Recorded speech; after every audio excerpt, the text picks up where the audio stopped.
Nabalot ng makapal na abo na ibinuga ng Bulkang Mayon ng ilang mga bayan sa probinsya ng Albay, partikular na sa area ng Kamalig, Uwas, Ginubatan at Ligao City.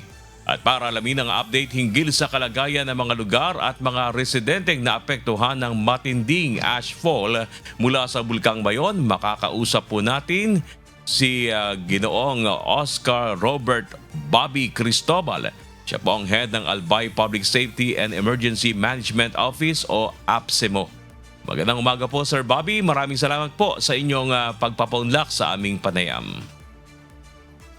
Good morning, Bernard, and sa lahat ng followers natin this morning. Opo, Sir. Kumusta po yung monitoring ng APSEMO? Ano na po yung update sa mga lugar na naapekto ng ashfall mula dito sa Bulkang Mayon? Sa ngayon po, patuloy tayo sa ating clearing operations and syempre sa pag-askaso ng mga naapektuhang pamilya ng ashfall.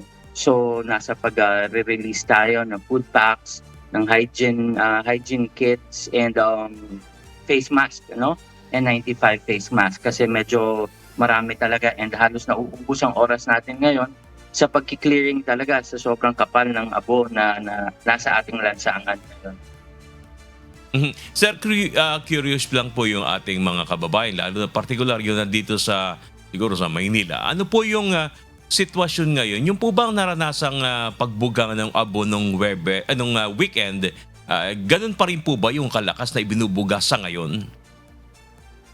Actually, hindi na, Bernard, no? Yung lava flow collapse na yon na nag-cause ng mataas na ash clouds, and then turned into ashfall, actually tumagal lang siya ng halos 2 oras, mga around 1 hour and 44 minutes. Sobrang lakas lang talaga, kaya talagang makikita natin almost 200 meters yung taas nung ash cloud, no? Sobrang nakakatakot and ang baba kasi. Kaya akala nila tumatakbo dito sa baba and sobrang talagang naapektuhan yung ating mga kababayan, lalong-lalo na sa bayan ng Kamalig and Ginubatan and Ligao City. Ngunit sa ngayon po, balik na po siya doon sa normal na activity ni Mayon Volcano. Though hindi pa rin tumitigil yung mga tremors and seismic activities, nandiyan pa rin po. Kaya existing pa rin po ang hindi pa tayo makakapag-decamp ng existing evacuation centers natin. Nabanggit niyo po yung sa mga evacuees. Meron po ba tayong datos kung gaano karami po yung inilikas natin at sa saang lugar po ba ito? Linawin ko lang, Bernard, since January kasi talagang grabe na yung unrest ni Mayon and nakataas na yung alert level 3. That's why we already evacuated all families living within the 6-kilometer permanent danger zone. So since January po, nasa loob na sila ng mga evacuation centers. Nasa around 1,133 families ang nasa loob ng evacuation centers ngayon bago pa mangyari yung lava flow collapse last weekend. So dati na tayong may 1,133 sa loob ng 4 na evacuation centers. And nung nakaraang May 2, ang naapektuhan ng ashfall is lalo-lalo na sa 3 bayan, yung bayan ng Kamalig, nasa additional 8,129 families. And sa bayan ng Ginubata, nasa 26,054 families. And sa lungsod ng Ligao, nasa 8,626 families. Ito po yung wala sa loob ng evacuation centers, ngunit naapektuhan ng ashfall nung nakaraang weekend, Bernard.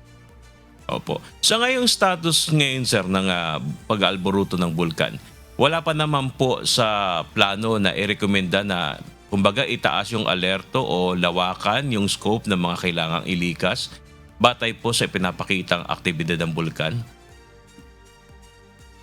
Base po sa aming pakikipag-usap kay TVOX, kay Ms. Maritone na siyang nagmo-monitor ng eruption ng Mayon Volcano, kung magpapatuloy ang behavior na ganito ng bulkan na Mayon, maaari nating i-consider nalawakan yung mga ililikas. Like ngayon, nasa 6 kilometer permanent danger zone, pwedeng mag-adjust tayo ng 1 more kilometer. Pati yung 7 kilometer, mga pamilya na naninirahan sa loob ng 7 kilometer danger zone is palikasi, ilikas na rin natin.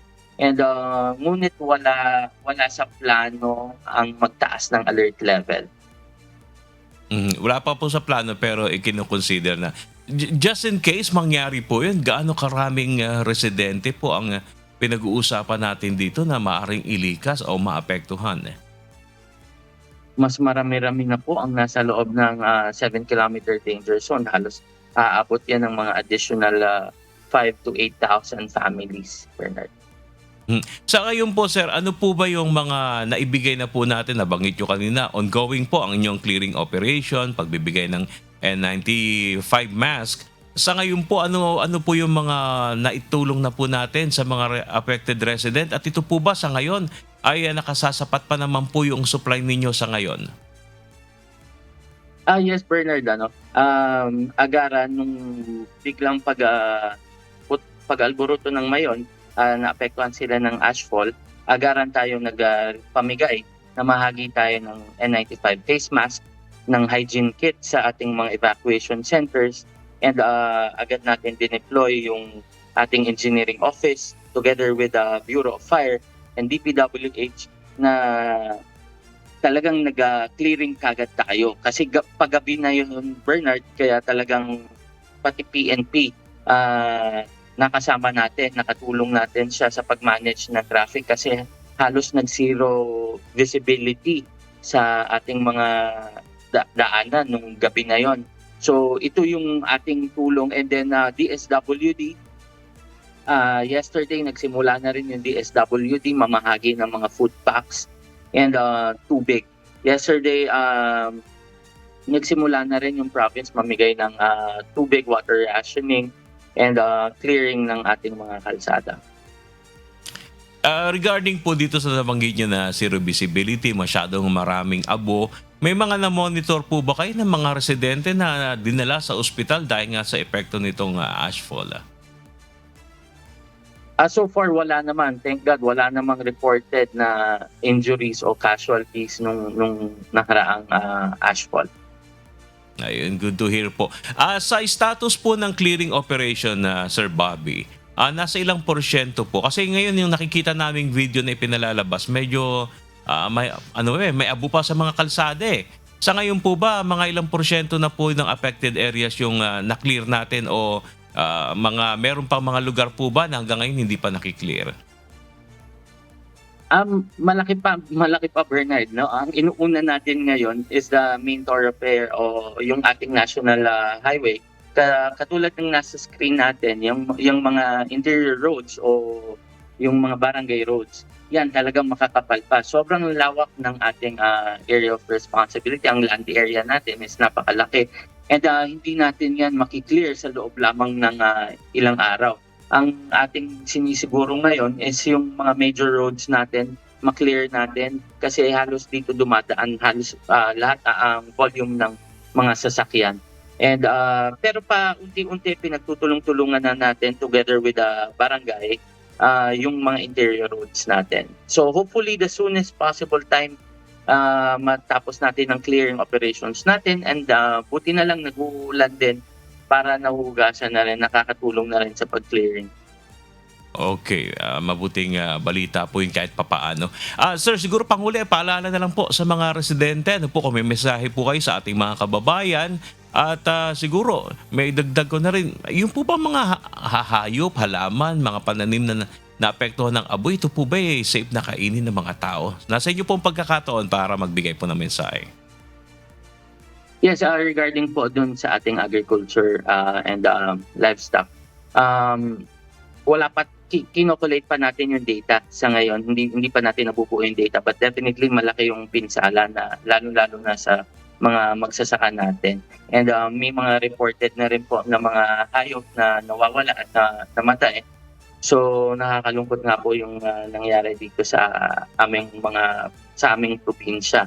And patuloy po ang ating paalala na nakataas pa rin ang Alert Level 3. So patuloy ang ating pag-iingat sa mga bayan na naapektuhan ng ashfall. Let us stay indoors and tulong-tulong tayo sa paglilinis and always wear your face mask. Kung wala man po is kahit yung damp na towel and i-cover natin. And huwag kakalimutan magpalit ng face mask halos every 6 hours kung maaari. And lalo-lalo na yung mga bata. So kasi malaki rin yung health hazard na dulot nitong mga abon na to. So wag natin baliwalain. Sa aking pag-iikot yesterday, ang dami mga bata na naglalaro sa lansangan na nababalot ng abo. May health hazard po to sa ating mga kababayan. So mag-ingat po ang lahat. And nandiyan pa yung ating El Nino alert. So let us always remember to stay hydrated and mag-iingat po tayong lahat. Alright, maraming salamat po, Mr. Oscar Robert Bobby Cristobal. Siya po ang head ng Albay Public Safety and Emergency Management Office o APSEMO. Thank you, sir. Good morning. God bless.